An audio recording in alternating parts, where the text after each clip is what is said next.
there, ladies. Good evening. How are you? I hope that you are having a good Monday and are set up to have a good week. Things always happen at the last minute when you have something planned, and that's kind of what we've had. We've had just a little bit of fun going here with one of our adult kids.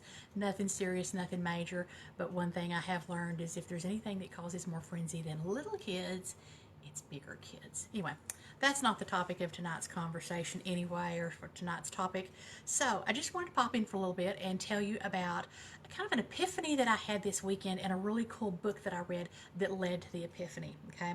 Now, those of you who know me or have known me for very long know that I have always been a pretty bad workaholic. And I've actually always taken pride in the fact that I was a workaholic. And I thought, okay, this is a good thing. It means you're industrious and you're productive and all these good things.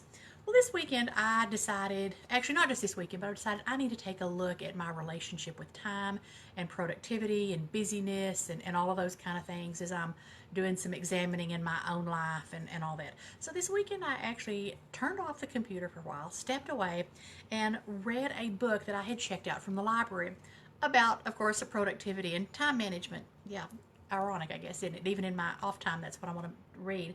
But anyway, this book was really an interesting book, and it's called The Five Choices, and it's written by the people at the Franklin Covey Group. And of course, I have always really liked and enjoyed and found the Franklin Covey planners to be extremely helpful when I am planning out my day, planning out my month. I like the big planner that's got all the times listed out because I do time blocking because it helps me know when I'm going to get things done to estimate how long it will take them done. So I've just always been a great big Franklin Covey fan. I love Franklin Covey.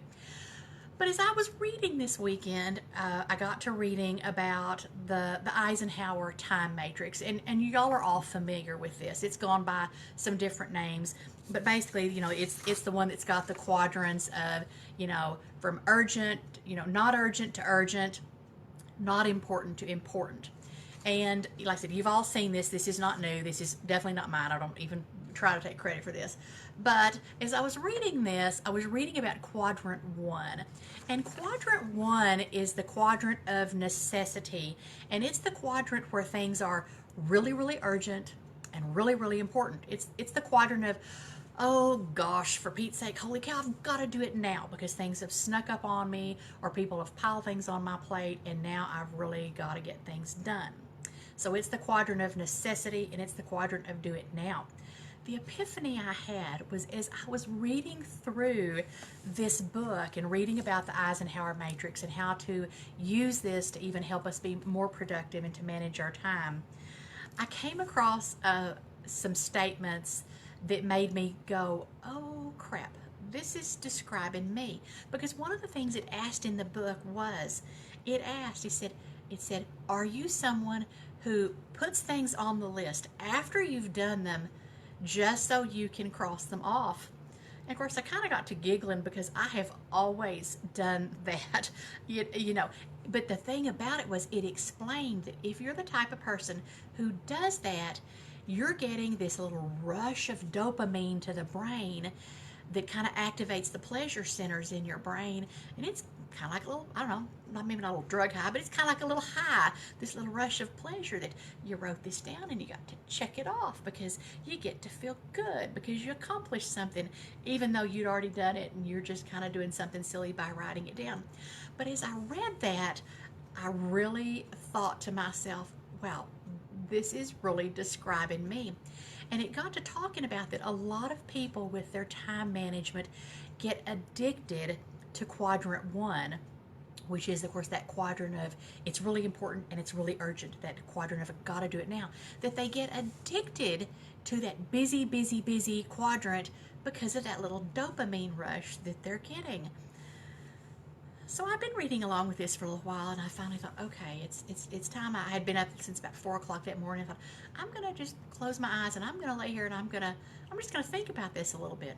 And I pulled my Afghan up and closed my eyes, and as I lay there thinking about this, I kept having all of these different thoughts come through my head, and it finally dawned on me that I'm addicted to busyness. That I am addicted to being busy. And I don't think I'm alone because, I don't think I'm special or unique, okay?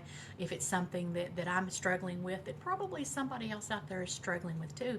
But as I'm laying there trying to rest and relax, I keep reaching for the pen and my paper because I keep having these thoughts come to my mind. And this is going to turn into a post at some point here.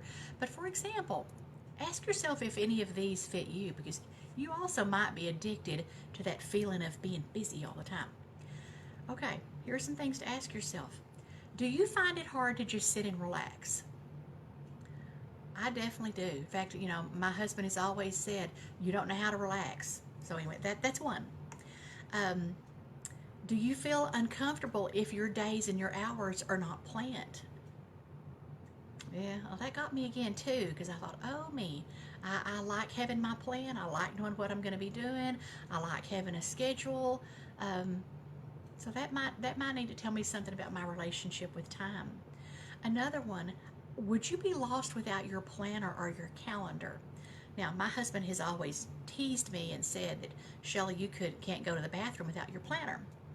To which I've always told him, I can, I just choose not to. But that has been the running joke in our family for years.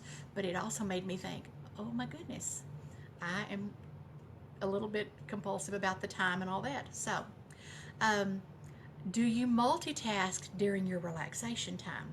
Because if so, you may also be kind of addicted to that busy feeling that you get all the time. And this was another one. My husband has for years and years complained because we'd sit down to watch a movie, and that would be when I would decide to also read a book or needlepoint or go through magazines, something to sit there and multitask when it's supposed to be just relaxation and movie time.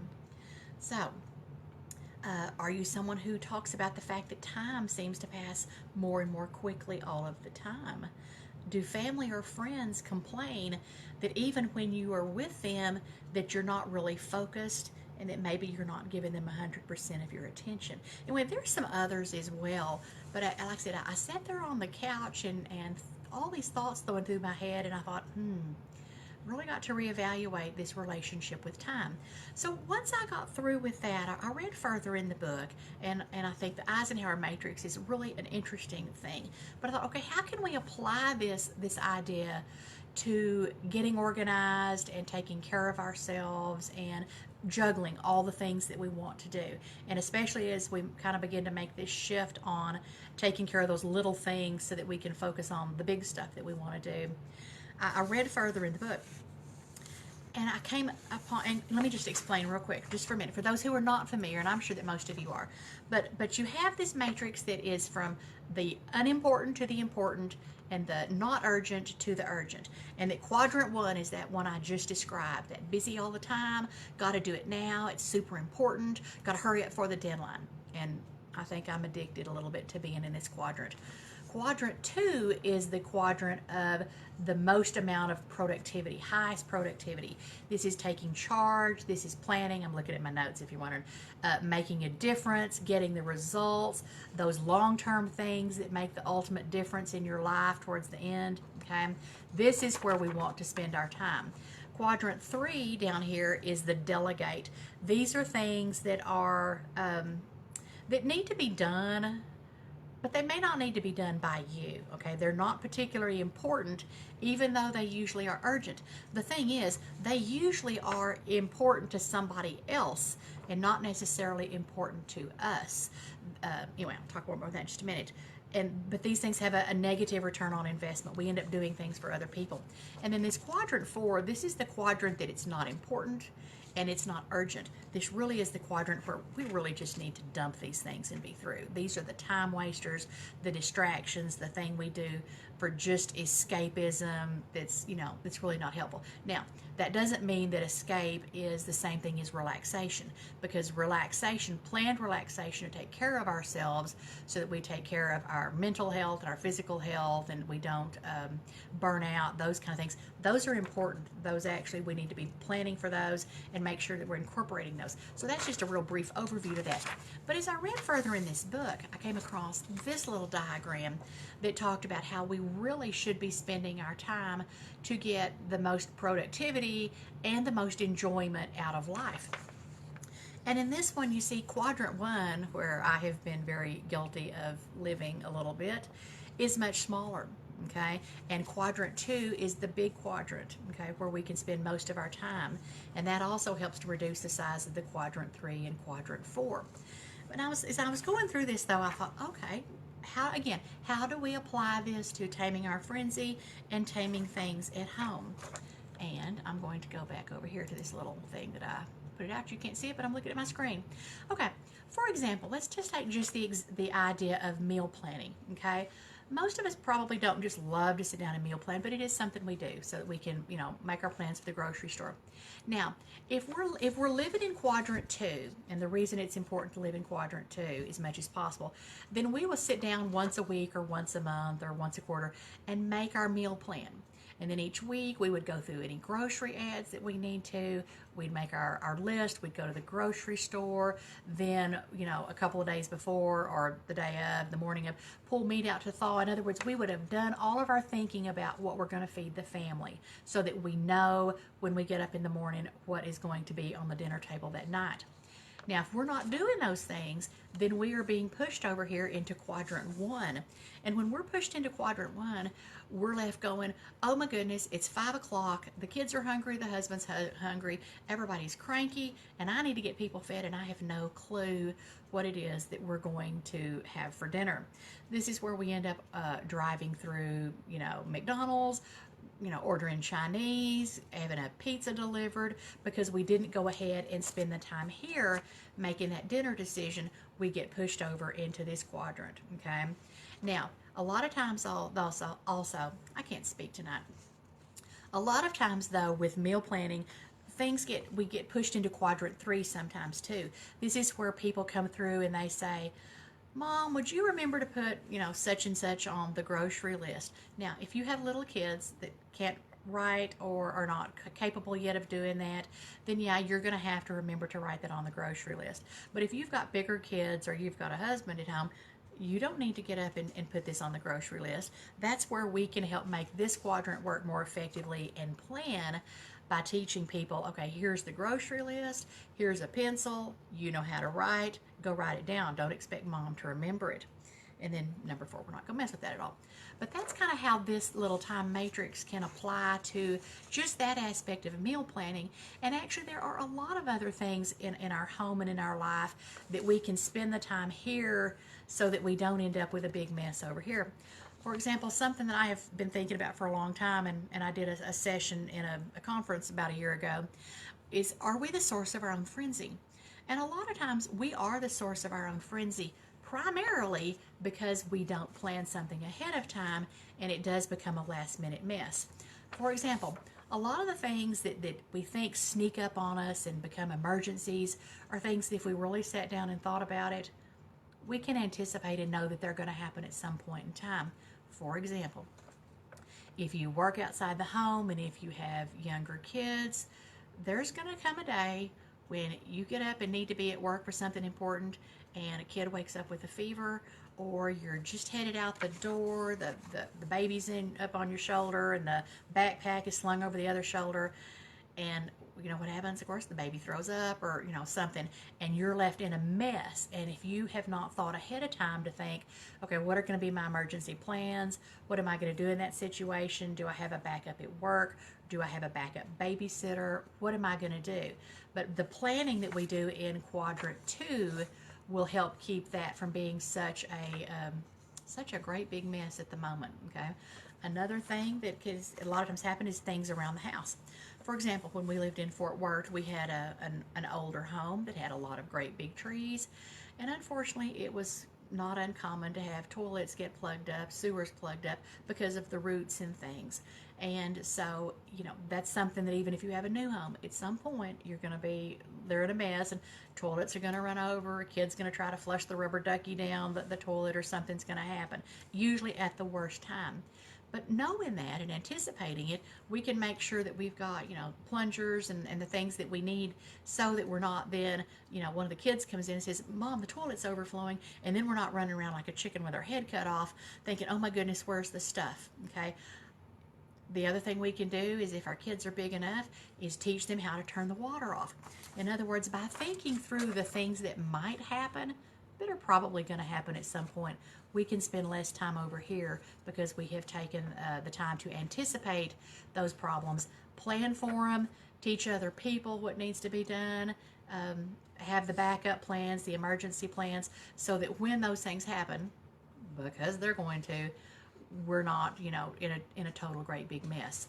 So, like I said, this was kind of an epiphany for me, especially the part about realizing that I'm addicted to being busy.